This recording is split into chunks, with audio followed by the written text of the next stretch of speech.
الحمد لله إن الحمد لله نحمده ونستعينه ونستغفره ونعوذ بالله من شرور أنفسنا ومن سيئات أعمالنا من يهده الله فلا مضل له ومن يضلل فلا هادي له وأشهد أن لا إله إلا الله وحده لا شريك له وأشهد أن محمدا عبده ورسوله أما بعد يا أيها الذين آمنوا اتقوا الله حق تقاته ولا تموتن إلا وأنتم مسلمون يا أيها الناس اتقوا ربكم الذي خلقكم من نفس واحدة وخلق منها زوجها وبث منهما رجالا كثيرا ونساء فاتقوا الله الذي تساءلون به والأرحام إن الله كان عليكم رقيبا يا أيها الذين آمنوا اتقوا الله وقولوا قولا سديدا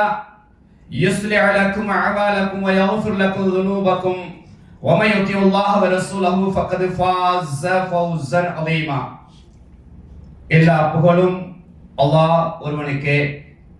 அல்லாஹ்வுடைய கடமையான ஜும்ஆவை நிறைவேற்றுவதற்காக வேண்டி அவனது இல்லத்தில் வீற்றிருக்கும் கண்ணியத்திற்குரிய எல்லாம் வல்ல அல்லாஹ் நல்லடியார்களே, பெரியவர்களே, சகோதரிகளே, தாய்மார்களே, சகோதரிகளே, அன்புக்குரியவர்களே, அல்லாஹ்வுடைய தூதர் அவர்களும் மார்க்கமாக எதையெல்லாம் எங்களுக்கு வழிகாட்டியிருக்கின்றார்களோ அவைகளை உள்ளத்தில் பதித்து வாழ்க்கை செயல்கள் எடுத்து நடக்கும்படி முதலில் அடியானாகிய எனக்கும் அடியாராகிய உங்களுக்கும் தக்வாவை உபதேசமாக போதித்துக் கொள்கின்றேன். கண்ணியத்திற்குரியவர்களே, அல்லாஹ் தஆலா இந்த உலகத்தில் சிறந்த படைப்பாக உச்சக்கட்டமாக மனிதர்களை படைத்திருக்கின்றான். இந்த மனிதர்கள் சரியான வழியில் செல்ல வேண்டும், நெறி இழந்து வாழக்கூடாது, செவ்வனே வாழ வேண்டும் என்ற அடிப்படையில் ஒருவரை தனது தூதராக தேர்ந்தெடுத்து அந்த தூதர் மூலமாக அந்த மக்களுக்கு என்னென்ன அம்சங்கள் தேவைப்பட்டனவோ அத்தனை அம்சங்களையும் வஹி செய்தி ஊடாக காலத்துக்கும் நேரத்துக்கும் இடத்துக்கும் ஏற்ப கொடுத்து அல்லாஹ்வுடைய தூதர் அவர்கள் அந்த மக்களை செம்மைப்படுத்தக்கூடிய காட்சியை குர்ஆனும் ஹதீஸும் எங்களுக்கு தெரியப்படுத்திக் கொண்டிருக்கின்றன. அதனால்தான் ரப்பு பேசுகின்றான், லகத் கான லக்கும் ஃபீ ரசூலில்லாஹி உஸ்வத்துன் ஹஸனா. அந்த தூதரிடத்தில் அழகிய முன்மாதிரி இருக்கின்றது. கண்ணியத்திற்குரியவர்களே, எந்த துறைக்கு வேண்டுமானாலும் அல்லாஹ்வுடைய தூதருடைய பெட்டகத்தை நாம் படித்து பார்ப்போம் என்று சொன்னால் அங்கு ஒரு அழகிய முன்மாதிரியை நாங்கள் கண்டுகொள்ளலாம். அந்த அடிப்படையில் தான் அல்லாஹ்வுடைய தூதர் அவர்கள் அன்றைய ஜாஹிலிய்ய கால மக்களை எப்படி உள்ளத்துக்கு ஒரு தாக்கத்தை ஏற்படுத்தினார்கள், எப்படி அவருடைய மனமாற்றங்களை கொண்டு வந்தார்கள். பயங்கரமான கரடு முரடான வாழ்க்கை வாழ்ந்தவர்கள், எதை சொன்னாலும் கேட்க மாட்டார்கள், பிடிவாதத்தில் ஊறியவர்கள், ஒருவரை ஒருவர் பழிவாங்கக்கூடிய குணமுடையவர்களை அல்லாஹ்வுடைய தூதர் அவர்கள் அழகிய அணுகுமுறையின் காரணமாக மக்கள் மன்றத்தில் இந்த குர்ஆனை முன்வைக்கின்றார்கள். இந்த குர்ஆனுடைய தாக்கம், இந்த குர்ஆனுடைய எழுச்சி ஒரு மறுமலர்ச்சியாக அவருடைய உள்ளங்களுக்கு மத்தியில் மாற்றங்களை கொண்டு வரக்கூடிய நிறைய தகவல்களை குர்ஆனும் ஹதீஸும் எங்களுக்கு சாட்சியாக இருந்து கொண்டிருக்கின்றன. அன்புக்குரியவர்களே, உண்மையில் ஒரு மனிதன் திருந்த வேண்டும் என்று சொன்னால், ஒரு மனிதன் சரியான நிலையில் இருக்க வேண்டும் என்று சொன்னால் எங்களுக்கு அச்சாணியாக இருக்கக்கூடிய இந்த குர்ஆன், இந்த குர்ஆனுக்குள் ஒரு மனிதன் செல்வான் என்று சொன்னால் இந்த குர்ஆன் சொல்லக்கூடிய உபதேசங்களை, இந்த குர்ஆன் சொல்லக்கூடிய போதனைகளை மனிதன் உள்வாங்குவான் என்று சொன்னால் நிச்சயமாக அவர் மனிதர் அல்ல, மனிதரை தாண்டிய புனிதர் என்ற அடிப்படையில் தான் குர்ஆன் சான்று பகர்ந்து கொண்டிருக்கிறது. அதைத்தான் அல்லாஹ் அங்கு சொல்லி காட்டுகின்றான். ஒருவருக்கு பின் ஒருவராக இஸ்லாத்துக்குள் வருகின்றார்கள், மார்க்கத்தை ஏற்றுக்கொள்கின்றார்கள், உலகம் போற்றும் உத்தமர்களாக, நாடாளும் மன்னர்களாக, உச்சக்கட்டமான சிறந்த ஒரு சமுதாயம் அல்லாஹ்வுடைய சொல்லுகின்றார்கள். அந்த சமுதாயத்துக்கு யாரும் ஈக்குவலாக வர முடியாது, யாரும் சமமாக வர முடியாது. அந்த அளவுக்கு அந்த தோழருடைய உள்ளங்கள் நற்குணத்தால், நல்ல பண்புகளால், நல்ல அத்துணை அம்சங்களால் உள்வாங்கப்பட்டிருந்தது. அதனால்தான் அல்லாஹ் குர்ஆனில் ரலியல்லாஹு வர்லாஹு என்று சொல்லி காட்டுகிறான். அந்த சமுதாயத்தை, அந்த மக்களை அல்லாஹ் புரிந்து கொண்டான். அவர்களும் அல்லாஹ்வை புரிந்து கொண்டார்கள். அவர்கள் அல்லாஹ்வை எப்படி புரிந்து கொண்டார்கள் அதைத்தான் நாம் கவனிக்க வேண்டும். அல்லாஹ் புரிந்து கொண்டான். இந்த மக்கள் அல்லாஹ்வை புரிந்து கொண்டதன் காரணமாகத்தான் அல்லாஹ் என்ன செய்கின்றான்? புரிந்து கொள்கின்றான். இந்த மக்கள் எதை கொண்டு அல்லாஹ்வை புரிந்து கொண்டார்கள்? குர்ஆனை கொண்டு. குர்ஆன் சொல்லக்கூடிய போதனைகள், குர்ஆன் சொல்லக்கூடிய ஒவ்வொரு செய்திகளையும் அப்படி ஏற்றுக்கொண்டார்கள். குர்ஆனுக்கு சரணடைந்தார்கள். எதை சொன்னாலும் கேட்போம், குர்ஆன் எதை பேசினாலும் அதற்கு நாங்கள் கட்டுப்படுவோம். குர்ஆன் என்பது அல்லாஹ்வுடைய வார்த்தைகள். அல்லாஹ் பேசியது. அல்லாஹ் என்னோடு பேசுகின்றான். அல்லாஹ் எனக்கு உபதேசம் செய்கின்றான். அல்லாஹ் எனக்கு நான் இப்படித்தான் வாழ வேண்டும் என்ற அழகிய வழிகாட்டலை குர்ஆன் தருகின்றது. இதை அந்த தோழர்கள் விளங்கினார்கள், அந்த தோழிகள் விளங்கினார்கள். குர்ஆனுக்கு கட்டுப்பட்டு தன்னை அப்படியே இந்த மார்க்கத்திற்காக வேண்டி 100% தியாகம் செய்யக்கூடிய நிலையை நாங்கள் பார்க்கிறோம் என்று சொன்னால், கண்ணியத்துக்குரிய சகோதரிகளே, பெரியவர்களே, குர்ஆனுக்குள் சென்று பாருங்கள். குர்ஆனுக்குள் சென்று பாருங்கள். அந்த உபதேசத்தை கவனியுங்கள். பார்த்தால் உள்ளம் நடுங்கும். உள்ளம் நடுங்கும். அல்லாஹ் சொல்றான் இல்லையா, மூமின்களின் இடத்தில் அல்லாஹ்வை பற்றி நினைவு கூறப்பட்டால் உள்ளங்கள் நடுங்கும். அல்லாஹ் குர்ஆன் சொல்லி காட்டுகின்றான். அந்த நிலையை நம்ம கொண்டு வரும். அது குர்ஆனுக்குள்ள போனா மட்டும்தான் அந்த பயம் வரும். குர்ஆனுக்குள்ள இருந்தால்தான் அந்த நடுக்க வரும். அல்லாஹ் என்ன சொல்றான்? அந்த நடுங்கும் பொழுது, அந்த பயம் வரக்கூடிய நேரத்தில் ஜாலத்துஹும் ஈமானா, அவருடைய ஈமான் அதிகரிக்கும். குர்ஆனை படிக்க படிக்க குர்ஆன் என்னோடு இப்படி பேசுகின்றது, குர்ஆன் என்னை இப்படி பலப்படுத்துகின்றது, குர்ஆன் என்னை இப்படி பக்குவப்படுத்துகின்றது. இந்த செய்திகள் எல்லாம் ஈமானுடைய சுவை, ஈமானுடைய உச்சத்தை பெறக்கூடிய நிலை வரும் என்று சொன்னால் குர்ஆனோடு பயணிக்கணும், குர்ஆனோடு வாழ்க்கை இருக்கணும். அன்றுதினம் குர்ஆனை ஓதுவது அது ஒரு பகுதி. குர்ஆனை படிக்கணும். ஏன்னா அல்லாஹ்வுடைய வார்த்தைகள் அது. அல்லாஹ் பேசினாது, அல்லாஹ் பேசிய வார்த்தைகள், அல்லாஹ் சொல்லிய செய்திகள், அன்றைய காலத்தில் நடந்த வரலாற்று சான்றுகளை அல்லாஹ் அவன் பாசையில பேசுறான். ஒவ்வொரு நபிமார்கள், ஆதம் அலைஹிஸ்ஸலாத்து வஸ்ஸலாம் அவர்களை இருந்து அல்லாஹ்வுடைய தூதர் வரை நடந்த அத்துணை செய்திகளையும் அல்லாஹ் அவனுடைய பாணியில பேசுறான், அவனுடைய வார்த்தையில பேசுறான். அப்படின்னு சொன்னால் அந்த வரலாற்று சான்றுகளை எங்களுக்கு காட்சிப்படுத்துகின்றான். வரலாற்றுக்கு பின்னால் படியுங்கள், வரலாற்றுக்கு பின்னால் பாடங்களை எடுத்து என்ன செய்யுங்க, உங்களை பக்குவப்படுத்துங்கள். கண்ணியத்துக்குரியவர்களே, 3வது அத்தியாயம் 103வது வசனத்தில் அல்லாஹ் தஆலா சஹாபாக்களை பற்றி பேசி காட்டுகின்றான். அல்லாஹ் நினைவுபடுத்துறான். அடிக்கடி நாம் சில விஷயங்களை நினைவுபடுத்தும். கடந்த கால விஷயங்கள், நான் இப்படி இருந்தேன், எந்த நிலையில இருந்தேன், ஒன்று இஸ்லாத்தை விட்டு வெளியே இருந்திருப்பேன், அது இஸ்லாத்துக்குள் இருந்தாலும் ஜாஹிலியத்துக்குள் இருந்திருப்பேன், அது ஒரு பகுதி.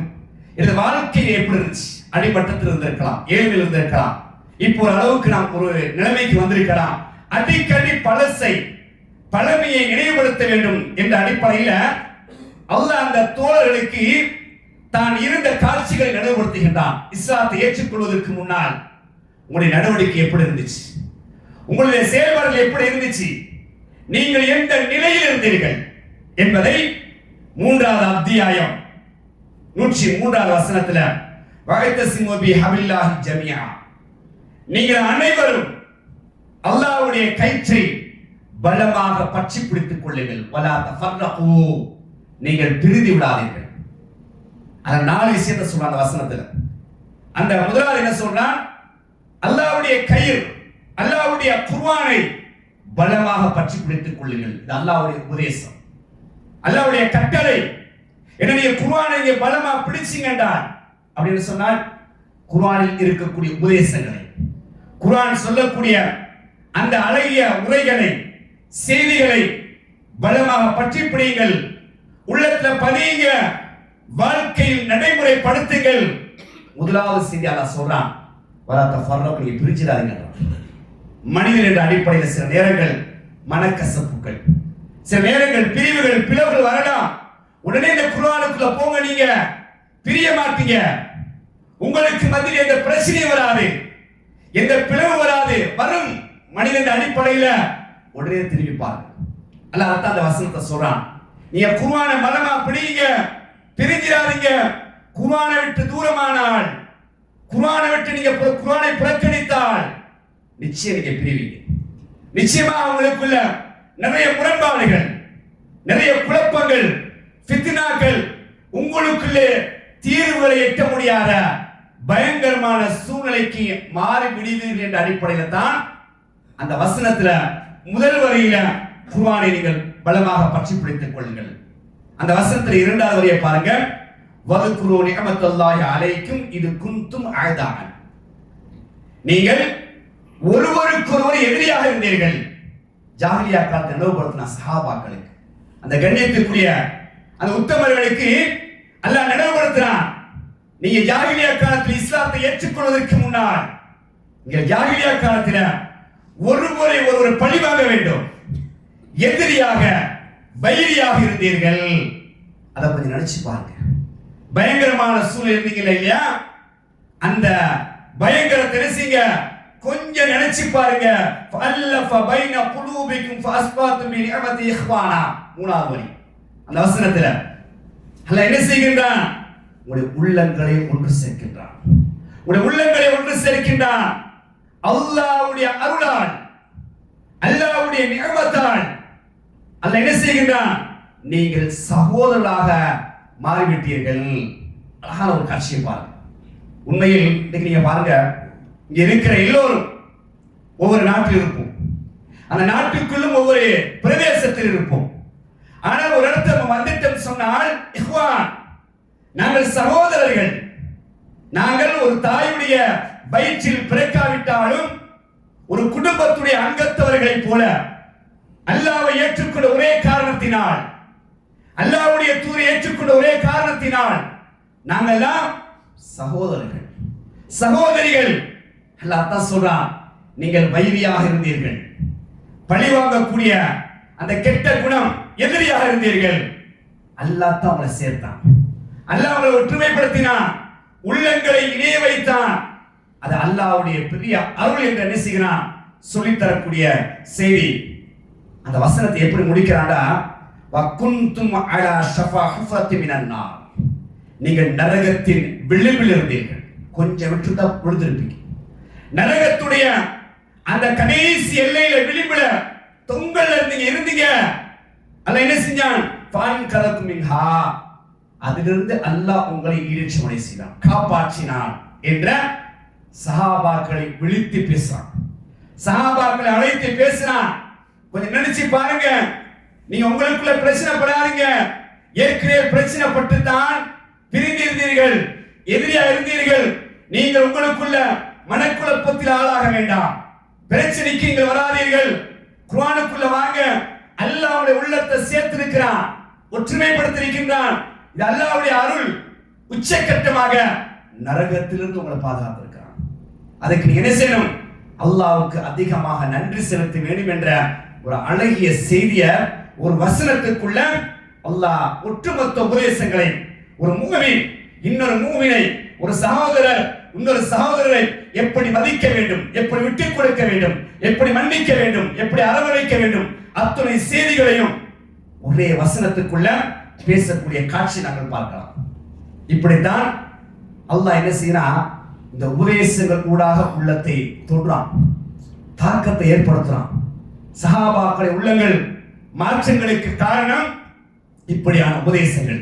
நாங்கள் இப்படித்தான் இருக்க வேண்டும், கொள்கையில் உறுதியாக இருக்க வேண்டும், நிலையாக இருக்க வேண்டும், யாருக்கும் இந்த அநியாயம் செய்யக்கூடாது, அரவணைப்போடு வாழ வேண்டும் என்ற அழகிய தத்துவத்தை குர்ஆன் என்ன செய்கின்றது? உள்ளத்துக்கு தாக்கங்களை ஏற்படுத்தி மாற்றங்களை கொண்டு வந்து மாபெரும் எழுச்சியை உருவாக்கக்கூடிய காட்சியை நாங்கள் பார்க்கிறோம் என்று சொன்னால், குர்ஆனுக்குள்ள போங்க, கொஞ்சம் நேரத்தை ஒதுக்குங்க. நாங்க இந்த போனுக்கு எவ்வளவு நேரம் ஒதுக்குறோம் கொஞ்சம் நீங்க யோசிச்சு பாருங்க. இந்த போனுக்காக வேண்டி ஒவ்வொரு காட்சிகள், உலக ரீதியான செய்திகள், அது இன்னைக்கு வந்துட்டு அப்படி போயிட்டே இருக்கும். சரியாம இருக்கு, பிழையாம இருக்கு. அதுல நேரத்தை, காலத்தை நிறைய நாங்க ஒதுக்குறோம். கொஞ்சம் யோசிச்சு பாருங்க. உங்களோட மனசோட பேசுங்க. மனசு சாட்சி, மனசாட்சி. அந்த மனசு சொல்லும், நான் ஓய்வு எடுக்கக்கூடிய நேரத்தில் கொஞ்சம் கூட குர்ஆனை நான் படிக்கலையே. உங்களுடைய வயதை நீங்கள் எடுத்து பாருங்கள், ஒவ்வொருடைய வயதை நீங்கள் எடுத்து பாருங்கள். 6666 வசனங்கள். இதுவரைக்கும் எத்தனை வசனத்தை நான் பொருளோடு படிச்சிருக்கிறேன்? கொஞ்சம் மனசோடு நீங்களே பேசுங்க. எந்த அளவுக்கு குர்ஆனுடைய முக்கியத்துவங்கள், அது சொல்லக்கூடிய உபதேசத்தை, இத்தனை வயசு ஆயிடுச்சு, 25 வயசு, 30 வயசு, 40 வயசு, 50 வயசு, என் வாழ்க்கையில ஒரு முறை சரி அல்லாஹ் பேசிய இந்த குர்ஆனுடைய வார்த்தைகளை எத்தனை முறை திருப்பி பார்த்திருக்கிறேன்? திரும்ப திரும்ப திரும்ப பார்த்துக்கிட்டே இருக்கும். அதான் குர்ஆன் சொல்றான், வதக்கிர் ஃபஇன்ன ذிக்ரா தன்ஃபுல் முஃமினீன். உபதேசம் செய்யுங்கள், அந்த உபதேசம் மூமின்களுக்கு பயன் தரும். அடிக்கடி அடிக்கடி அடிக்கடி படிச்ச வசனங்களாக இருந்தாலும் சரி, படிச்ச சூறாக்களாக இருந்தாலும் சரி, திரும்ப திரும்ப திரும்ப நாங்கள் படிக்கும் பொழுது இந்த உள்ளம் என்ன செய்யும்? பக்குவம் அடையும். அல்லாஹ்வுடைய தூதர் அவர்கள் தோழர்களுக்கு மத்தியில் என்ன செய்வார்கள்? தோழர்களை அரவணைத்து நிறைய செய்திகள், சொன்ன செய்திகளை திருப்பி திருப்பி சொல்வார்கள். கபருடைய வாழ்க்கை திரும்ப திரும்ப சொல்லிக்கிட்டே இருப்பார்கள். ஒரு தடவை சொல்லியாச்சு, விஷயம் முடிஞ்சிச்சு, விட மாட்டார்கள். அந்த கபருடைய வாழ்க்கையுடைய நிலை எப்படி இருக்கும்? அடிக்கடி அடிக்கடி சொல்லி என்ன செய்வார்கள்? சீர்படுத்துவார்கள். மறுமையை நீங்கள் பயந்து கொள்ளுங்கள். மறுமையுடைய கல நிலவரம், சூழ்நிலை பயங்கரமாக இருக்கும். பயங்கரமான நிலை, அது அப்படியே கண்ணுக்கு முன்னால் கொண்டு வருவாங்க. ஒவ்வொரு செய்தியாக காட்சிப்படுத்துவார்கள். இப்படி இப்படி இப்படி இப்படி என்று அடிக்கடி அடிக்கடி பேசுவார்கள். இந்த அடிக்கடி பேசும் பொழுதுதான் உள்ளத்துக்கு ஒரு பயம். நான் மௌத்தா போயிடுவேன், மௌத்தினை நெருங்கிட்டு இருக்குது, நான் மௌத்தா போயிட்டேன்னு சொன்னால் அடுத்த வாழ்க்கை கபருடைய வாழ்க்கை, அதற்கு பிறகு மறுமையுடைய வாழ்க்கை. நான் என்ன தயார் பண்ணிவிட்டு இருக்கிறேன், என்ன செஞ்சுட்டு இருக்கிறேன்? உலகத்துக்கான வீட்டை கட்டுவதற்கு நான் பாடுபட்டுக் கொண்டிருக்கின்றேன், மனைவி மக்களை வாழ வைப்பதற்காக நான் பாடுபட்டுக் கொண்டிருக்கின்றேன், வாகனத்தை வாங்குவதற்காக உழைத்துக் கொண்டிருக்கின்றேன், எல்லா வசதி வாய்ப்புகளுக்காக வேண்டி இரவு பகல் என்று இல்லாமல் அதையும் தாண்டி என்ன செய்கின்றேன்? பாடுபட்டுக் கொண்டு உழைத்துக் கொண்டிருக்கக்கூடிய நான் ஒரு நாள் மௌத்தா போவேன். நான் என்ன சேர்த்து வச்சிருக்கிறேன்? வீட்டை சேர்த்து வச்சிருக்கிறேன், சொத்தை சேர்த்து வச்சிருக்கிறேன், வாகனத்தை சேர்த்து வச்சிருக்கிறேன், எல்லாம் இருக்கிறேன். கபருக்காக என்ன சேர்த்து வச்சிருக்கிறேன், மறுமைக்காக என்ன சேமித்து வச்சிருக்கின்றேன். பேசுங்க மனசோட, எங்களை சீர்படுத்த வேண்டும், பக்குவமான நிலைமைக்கு கொண்டு வர வேண்டும். அதான் இப்படியான உபதேசங்கள். உள்ளங்கள் மாற வேண்டும். மாறியது நிறைய சான்றுகளை பார்க்கலாம். ஒரு முறை ஹம்ர், மதுபானம் தடை செய்வதற்கு முன்னால் அபூ தல்ஹா ரலியல்லாஹு அன்ஹு அவங்க வீட்டுல எல்லாம் குடிச்சிட்டு இருக்காங்க. ஊத்தி கொடுப்பது யார்? அனஸ் ரலியல்லாஹு அன்ஹு சிறுவரா இருக்கிறாங்க. எல்லாரும் ஊத்தி கொடுக்கறாங்க. எல்லாரும் என்ன செய்றாங்க? மது கிண்ணத்தை ஏந்தியவர்களாக அப்படியே இருக்கிறாங்க. ஒரு சத்தம் கேட்குது வெளியே. ஒரு மனிதர் வருகின்றார். இதா ஜா ரஜுலுன், ஒரு மனிதர் வந்து ஃபகால சொல்லுகின்றார், வஹல் பலவுக்குமுல் ஹபர், உங்க செய்தி கிடைச்சான்னு கேட்கிறார். உங்க செய்தி கிடைச்சிச்சா? வகாலு, சூழ்ந்த தோழர்கள் மதிக்கிண்ணத்தை ஏந்தியவர்களாக வமா லாக்கன்றார். அது என்ன செய்தி கேட்கிறார். அவர் கிடைக்கல, அதனால கேட்கிறாங்க என்ன செய்தி? கால ஹுர்ரிமத்துல் ஹம்ர்னா, மது சாராயம் ஹராமாக்கப்பட்டு விட்டது. சொன்ன அடுத்த செகண்ட் தாமதமின்றி சூழ்ந்த எல்லாரும் சொல்றாங்க, காலு இவருக்கு ஹாரிகில் கிலாலையா அனஸ், அனஸே இந்த பீப்பாயில் இருக்கிற இந்த ட்ரம்ல இருக்கிற மதுவை சாராயத்தை ஊற்றுங்கள் என்று சொல்லக்கூடிய காட்சியை புகாரில 4617 ஹதீஸ் இலக்கத்தில் பார்க்கக்கூடிய சஹாபாக்கள். ஒரு செய்தி அல்லாஹ் சொல்றான்னு சொல்லிட்டான், அல்லாஹ்வுடைய தூதர் ஒரு செய்தியை சொல்லிட்டா அப்படியே கட்டுப்படுவாங்க. சரி, இப்பதானே எங்களுக்கு செய்தி கிடைச்சிச்சு, ஒரு தம் அடிப்பமே, ஒரு இழி இழுப்பமே, அப்படியெல்லாம் இல்லை. சொல்லிட்டானா, சொல்லியவன் என் ரப்பு, என்னை படைத்தவன், எனக்கு ரிஸ்க் அளிப்பவன், என்னை வழிநடத்துபவன், அவன் உபதேசம் நான் கட்டுப்படுவேன். தூக்கி வீசினாங்க. வரலாறு நாங்க படிக்கலாம். அன்றைய நாளில் அந்த நேரத்தில் மதீனா நகர் முழுவதும் மது ஆறு ஓடியது என்று வரலாற்று ஆசிரியர் எழுதுவார்கள். காரணம் எல்லாரும் அப்படித்தான். ஒட்டுமொத்த சஹாபாக்களும் இருந்த அத்தனை மது சாராயம், அந்த போதைகளை அப்படி தூக்கி வீசக்கூடிய காட்சியை பார்க்கணும்னு சொன்னால் இதுதான் குர்ஆன் ஏற்படுத்திய மாற்றங்கள், உள்ளத்தினுடைய தாக்கங்கள். குர்ஆன் சொல்லிருச்சுன்னா அப்படியே கட்டுப்படக்கூடிய காட்சியை பார்க்கலாம். அதே போன்று பாருங்கள், ஹைபர் யுத்தம், வறுமையுடைய கோட்டில் தான் இருக்கிறாங்க, கஷ்டத்துல தான் இருக்கிறாங்க. அப்ப கூட என்ன நடக்குதுன்னா, நாட்டு கழுதை அறுத்து சமைக்கிறாங்க. சமைத்து உணவு தயாராயிருச்சு. ரசூலா வாராங்க, அங்க சமைக்கிற அந்த பெரிய அண்டா அதுகிட்ட வாராங்க, வந்து கேட்கிறாங்க, இது என்னன்னு கேட்கிறாங்க. நாட்டு கழுதை அறுத்து நாங்க சமைச்சிட்டு இருக்கிறோம். ரசூலா சொன்னாங்க, ஹராமாக்கப்பட்டுருச்சு, ஹராமாக்கப்பட்டு விட்டது. அது வரைக்கும் ஹலாலா இருந்துச்சு. நல்லா கவனி, அது வரைக்கும் அந்த கழுதை இறைச்சியை சாப்பிடுவதற்கு அனுமதி. அல்லாஹ் எப்படி சோதிக்கிறான்னு பாருங்க. வறுமை, பசி, அந்த நேரத்தில் அப்படியே அண்டால பெரிய சட்டில கொதிச்சுக்கிட்டு இருக்குது, கம கமனு வாசம். இன்னும் கொஞ்ச நேரத்தில் அப்படியே எல்லா சஹாபாக்கள் சாப்பிட போறாங்க. தூதர் வந்து சொல்றாங்க, ஹராமாக்கப்பட்டுருச்சு. எப்படி இருக்கு பாருங்க. சஹாபாக்கள் சொல்லல, அல்லாஹ்வுடைய தூதர்கள் பசியில இருக்கிறோம், கஷ்டத்துல இருக்கிறோம், இப்பதானே ஹராமாக்கப்பட்டுச்சு, எங்களுக்கு சாப்பாடுக்கு வசதி இல்லை தானே, இதை மட்டும் சாப்பிட்டுட்டு நாம அடுத்த கட்டத்தில் இருந்து அப்படி சொல்லவில்லை. அதான் தோழர்கள், அதான் சஹாபாக்கள். அதனால தான் நெருங்க முடியாது, அவங்க பக்கத்துக்கு நெருங்க முடியாத அளவுக்கு அல்லாஹ்வுடைய தூதர் அவர்கள் நிறைய செய்தியை சொன்னாங்கண்டா, அப்படித்தான் அவர்கள் உருவாக்கப்பட்டார்கள், அப்படித்தான் அவர்கள் செதுக்கப்பட்டார்கள். அல்லாஹ்வுடைய தூதருடைய பாசறையில் அப்படித்தான் வளர்ந்தார்கள், கட்டுப்பட்டார்கள். ஒற்றுமை அதற்கு கிடைத்த வெற்றிதான் உலகம் முழுவதும் இஸ்லாம் ஓங்கி பறந்து கொண்டிருக்கக்கூடிய வளரக்கூடிய செய்தியை நம்ம பார்க்கணும்னு சொன்னால், அவர்கள் போட்ட அஸ்திவாரம், அவர்கள் போட்ட அந்த அடித்தளம் தான் இன்றும் உலகம் முழுவதும் வீரியமாக கொடிகட்டி பறக்கக்கூடிய காட்சியை பார்ப்போம் என்று சொன்னால், வந்திருக்கக்கூடிய பெரியவர்கள், சகோதரர்கள், வளர்ந்து வரக்கூடிய அத்தனை பேர்களும் குர்ஆனுக்குள்ள கொஞ்சம் போங்க, நேரத்தை கொஞ்சம் ஒதுக்குங்க. உங்களுக்கு கிடைக்கிற 1 மணி நேரம், அது 10 நிமிஷத்தை அல்லாஹ்வுக்கு ஒதுக்கி பாருங்க. குர்ஆனை வாசிச்சு பாருங்க. ஒரு நாளைக்கு ஒரு பக்கத்தை வாசிக்கணும், ஒரு நாளைக்கு ஒரு 10 வரியை படிக்கணும். அடையாளம் வச்சுக்கிட்டே வாங்க, உங்களுக்குள் ஒரு மாற்றத்தை காண்பீர்கள், உங்களுக்குள் ஒரு எழுச்சியை காண்பீர்கள். குர்ஆன் சொல்லக்கூடிய போதனைகள், நீங்க ஒரு புத்தகத்தை கை வச்சுக்கொள்ளுங்க, ஒரு நோட்டை, ஒரு கொப்பியை வச்சுக்கொள்ளுங்க.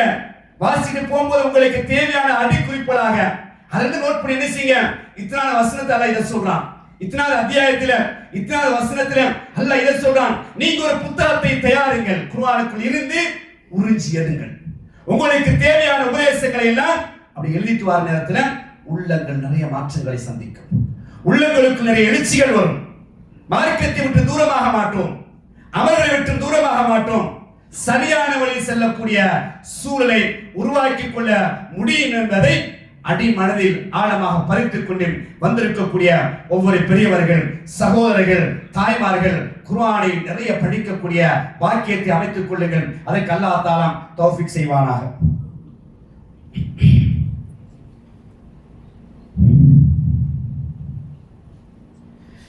அல்ஹம்துலில்லாஹ், இன்னல் ஹம்தலில்லாஹ் நஹ்மதுஹு வ நஸ்தஈனுஹு வ நஸ்தக்ஃபிருஹு வ நஊது பில்லாஹ் من شرور أنفسنا ومن سيئات أعمالنا من يهده الله فلا مضل له ومن يضلل فلا هادي له وأشهد أن لا إله إلا الله وحده لا شريك له وأشهد أن محمدا عبده ورسوله أما بعد. பிரியத்துக்குரியவர்களே, சஹாபாக்களுடைய வரலாறுகளை நாம் படிப்போம் என்று சொன்னார். எப்படி முதலாவது குத்பாவில் குர்ஆனை நாம் படிக்க வேண்டும் என்று ஒரு செய்தியை உங்களுக்கு வழிகாட்டினேனோ, அதே போன்று சஹாபாக்களுடைய வரலாறுகள், சஹாபி பெண்களுடைய வரலாறுகளையும் அப்படி பக்கம் பக்கமா படிச்சுட்டு வாங்க. இன்னைக்கு நிறைய உங்களுக்கு புத்தக வடிவத்தில் தொகுத்து தந்திருக்கிறாங்க. புகாரி, முஸ்லிம்ல பாடங்கள் நிறைந்திருக்கின்றது. சஹாபாக்கள், சஹாபி பெண்மணிகளை பற்றி பாடங்கள் நிறைய இருக்கின்றது. இன்னொரு பகுதியாக நிறைய எழுத்தாளர்கள் சஹாபாக்களுடைய வரலாறுகளை தொகுத்து உங்களுக்கு அழகிய வடிவத்தை தந்திருக்கிறார்கள். வாங்கி படியுங்க, வாங்கி படியுங்க. ஒரு நாளைக்கு ஒரு சஹாபியுடைய 2 பக்கம் 3 பக்கம் தான். சும்மா நீங்க வெஹிக்கிள் போற நேரத்தில் படிச்சுட்டு போயிடலாம். சும்மா ஒரு 10 நிமிஷம் ஒரு சஹாபியுடைய வரலாறு சுருக்கம் படிச்சிடலாம். அவர் 25 வருஷம், 30 வருஷம், 40 வருஷம், 50 வருஷம் வாழ்ந்திருப்பார். சுருக்கமாக தொகுத்து தந்திருப்பாங்க ஒரு 3 பக்கத்துல தேவையான குறிப்புகளை உள்ளடக்கி படிச்சு பாருங்க. இப்படித்தான் அபூபக்கர் ரலியல்லாஹு வாழ்ந்தாங்க, இப்படித்தான் உமர் ரலியல்லாஹு வாழ்ந்தாங்க, இப்படித்தான் இன்னென்ன தோழர்கள் வாழ்ந்தாங்க என்ற அந்த வாசிப்பு, அந்த வாசிக்கக்கூடிய செய்தி எல்லாம் உள்ளத்தில் நிறைய என்ன செய்யும், மாற்றங்களை கொண்டு வரும். அதே போன்ற வாருங்கள், அல்லாஹ்வுடைய தூதர் அவர்கள் மரணித்திருக்கிறார்கள், தாங்க முடியல. உமர் அவர்கள் உச்சகட்டமான அல்லாஹ்வுடைய தூதர் மீது எல்லா சஹாபாக்களும் இரக்கம், அன்பு. உமர் அழுகிறாங்க, வாளை ஏந்தினார்கள். யாராவது அல்லாஹ்வுடைய தூதர் மரணித்து விட்டார் என்று சொன்னால் தலையை கொய்து விட வேண்டாம், தலையை எடுத்து விட வேண்டாம். அவர்கள் இஸ்லாத்தை ஏற்றுக்கொள்வதற்கு முன்னால் வாளைத்தான் ஏந்தினார்கள். முகம்மதை கொள்வேன் என்று சொன்னாங்க. நல்ல கவனி, முகம்மதை கொள்வேன், தலையை துண்டிப்பேன்டாங்க. அல்லாஹ்வுடைய தூதர் மௌத்தா போய் இருக்கிறாங்க. முஹம்மது நபி ஸல்லல்லாஹு அலைஹி வஸல்லம் அவர்கள் மரணித்து விட்டார் யாரா சொன்னார், தலை எடுப்பேன்டாங்க. அவர்கள் ஈமான் அப்படி உறுதி, இதயச்சம். அதனால அடிக்கடி ஹதீஸை படிக்கிற நேரத்தில் யார் தவறு செஞ்சிட்டா உடனே வாழ எடுப்பாங்க. அல்லாஹ்வுடைய தூதர் ஒரு அனுமதித்தாங்கன்னா வெட்டிடுவாங்க. ஏன்னா மார்க்கத்தில் அப்படி பற்று, அப்படி உறுதி. அல்லாஹ்வுடைய தூதர் மௌத்தா இருக்கிறாங்க, வாழை ஏறிட்டாங்க. அதனால சில சஹாபாக்கள் பயந்துட்டாங்க. இப்ப நாங்க நபி அவங்க மௌத்துன்னு சொன்னா எங்களை தலை போயிடும், ஆனா அப்படியே மௌனமா இருக்கிறாங்க, ஒன்னும் பேச முடியாத நிலையில் இருக்கிறாங்க. சற்று நேரத்தில் அபூபக்கர் சித்திக் ரலியல்லாஹு தஆலா வாராங்க. வந்த உடனே நபியங்க அப்படியே மௌத்தாப் இருக்கிறாங்க, நெத்தில அப்படியே முத்தமிடுறாங்க.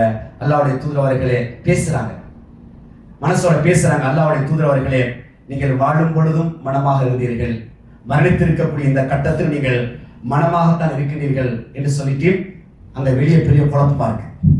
உமர் அவர்கள் வாழை ஏந்திட்டு இருக்கிறாங்க. அவங்கள்ட்ட என்ன செய்யறாங்க, ஒரு அழகிய உபதேசம். உமர் அவர்களை மையப்படுத்தி எல்லா தோழர்களுக்கும் சொல்லுகிறார்கள், வமா முஹம்மதுன் இல்லா ரசூல். முஹம்மது அவர்கள் ஸல்லல்லாஹு அலைஹி வஸல்லம் ரசூலை தவிர வேறு கிடையாது, யாரும் கிடையாது. கத ஹலத் மின் கப்லிஹி ருசுல், இதற்கு முன்னால் நிறைய ரசூல்மார்கள் வந்தார்கள், மூத்தா போயிட்டாங்க. ஆகவே இவரும் மரணிக்க கூடியவர் என்ற 3வது அத்தியாயம் 144வது வசனத்தை ஓதி காட்டுறாங்க. வாளை ஓங்கி இருந்த உமரவர்களுடைய அந்த வாள், கையில் இருந்த வாள் தன்னை அறியாமல் அப்படியே கலண்டு வழுகி கீழே விழக்கூடிய காட்சி நாங்கள் ஹதீஸில் பார்ப்போம் என்று சொன்னால், அதோடு ஒரு மயக்கம் போல அவர்களுக்கு வரக்கூடிய காட்சி நாங்கள் ஹதீஸில் பார்ப்போம் என்று சொன்னால், அந்த அளவுக்கு ஒன்று அல்லாஹ்வுடைய தூதர் மீது உச்சக்கட்டமான இரக்கம், இரண்டாவது குர்ஆன் வசனத்தை கட்டுப்பட்டார்கள். குர்ஆன் வசனத்தை எடுத்து காட்டுகின்ற வரை வாளை ஓங்கியிருந்தார்கள். குர்ஆன் வசனம் சொன்னவுடன் தன்னை அறியாமல் வாள் கையில் இருந்து நழுவி விழக்கூடிய காட்சி நாங்கள் வரலாறுல படிக்கிறோம் என்று சொன்னால், அன்புக்குரியவர்களே, இந்த குர்ஆனுக்கு பெரிய ஒரு தாக்கம் இருக்கு, பெரிய ஒரு எழுச்சி இருக்குது. மாற்றத்தை கொண்டு வர முடியும் குர்ஆனை நாம் சரியாக அணுகினால் என்பதைத்தான் வரலாறு நெடுகிற நாங்கள் காட்சிகளை பார்க்கலாம். எனவே இந்த குர்ஆனை நிறைய வாசிங்க, படி. இன்னொரு பக்கமாக சஹாபாவுடைய வரலாறுகள், சஹாபி பெண்ணுடைய வரலாறு என்ன செய்ய, நிறைய படிச்சு உள்ளங்களுக்குள் மாற்றத்தை கொண்டு வரக்கூடிய, குடும்பத்துக்குள் நிறைய மாற்றங்களை கொண்டு வரக்கூடிய. இன்றைய கால சூழலை பொறுத்தவரை ஜாஹிலியத்து நிறைஞ்சிருக்கு. எந்த நேரத்தில் நம்ம ஜாஹிலியத்துக்குள்ள விழுவோம் என்று யாருக்கும் சொல்ல முடியாது. சந்தர்ப்ப சூழ்நிலைகள் பயங்கரமாக எங்களை ஆட்டிப்படைத்துக் கொண்டிருக்கின்றது. திரும்பக்கூடிய பக்கங்கள் எல்லாம் பாவங்கள் நிறைந்து வடிந்து கொடிகட்டி பறந்து கொண்டிருக்கின்றன. இதற்கு மத்தியில் ஈமானை நாம் பாதுகாக்க வேண்டும் என்று சொன்னால், ஈமானில் உறுதியாக இருக்கும் என்று சொன்னால், அமல்களில் சரியா இருக்கும் என்று சொன்னால், குர்ஆனை நிறைய வாசிங்க, படிங்க. அது சொல்லக்கூடிய உபதேசத்தை என்ன செய்யுங்க, உள்ளத்துல பதியுங்க. எதையெல்லாம் மார்க்கமாக படித்தோமோ, கேட்டோமோ, விளங்கினோமோ அதையெல்லாம் உள்ளத்தில் இருத்தி வாழ்க்கை நடைமுறைப்படுத்துவதற்கும் கடைசி நேரத்தில் கடன் இல்லாத நிலையில் லா இலாஹ இல்லல்லாஹ் என்ற கலிமாவை சொன்ன அல்லாஹ் தஆலா நம் மரணிக்க செய்வானாக. வாஹிரு தஅவானா அல்ஹம்துலில்லாஹி ரப்பில் ஆலமீன். அகிமுஸ் ஸலாத்.